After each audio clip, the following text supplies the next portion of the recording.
Chorta подписчик topkadan Ilyushka Axudashravdagi. На самом деле bu videoni olishdan oldin men juda ham ko'p o'yladim, olaymi, olmaymi, может e'tibor bermay. No, lekin bu narsa meni auditoriyamga kasat qiladi. Shu uchun olishga qaror qildim va bu videoni oxirigacha eshitinglar. Bilmaydiganlar uchun men 1 yildan ortiq blogerlik faoliyatimni olib kelaman. Instagram, YouTube, TikTok hamma joyda. Va birinchi videolarimdan, yaxshi prosmotr olgan videolarimdan hate qilishni boshlaganlar. Просто так, не из-за чего men hype qilmaganman.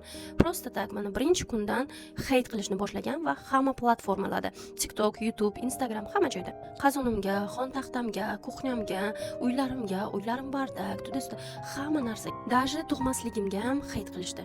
То есть har bitta videomda nima uchun tug'mayapsan, ering qani, itagdali. Sochimni bo'yasam, nima uchun sochingizni bunaqa rangga bo'yadingiz? Qoshimni bo'yasam, terdirsam, nima uchun terdirdingiz? Nima uchun qop-qora qildingiz? Nima uchun unaqa qildingiz? Nima uchun bunaqa tirnoq o'stirdingiz? Nima uchun tirnog'ingizni olmayapsiz? Nima uchun kalta qildirdingiz? Даже kiyimlarimgacha 2 kun kiysam, nima uchun уже 10 kun kiyapsiz? Или же biror nima yangi narsa olsam, ha, bu ham reklamadan itagida. Ko'p kishi aytishi mumkin, sen blogersan. Sen bunga chidashing kerak. Например, men YouTube va TikTokga faqatgina video загрузка qilish uchun kiraman va shu uchun u yerda kommentariy o'qimayman. Chunki в основном negativniy kommentariy yozishadi va bu meni psixikamga juda ham katta rol o'ynaydi. Lekin Instagramda boshqacha. Instagramdan menga har minutiga SMS keladi va kommentariy yozishadi. Va bu narsani meni yaqin insonlarim, oilam ko'rishadi va kuzatishadi. Shu uchun u yerda men xohlamayman negativ bo'lishini. Kimdir agar menga haqorat gaplar yozsa, men sразу blok qilaman. Agar menga просто negativ yozsalar, negativga javob beraman.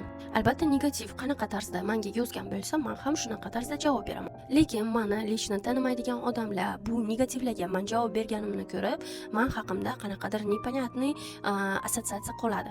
Va shahar kichkina bo'lgani uchun bunaqa gaplar, bunaqa mish-mishlar tez tarqaladi. Men rostdan negativga ko'p e'tibor beradigan bo'lgan. Rostdan boshida boshlagan paytim energichni, hech qanaqa negativga e'tibor bermasdim va shu boshqa xil edim va hozir уже 1 yildan keyin вообще boshqa insonga aylandim desam ham bo'ladi.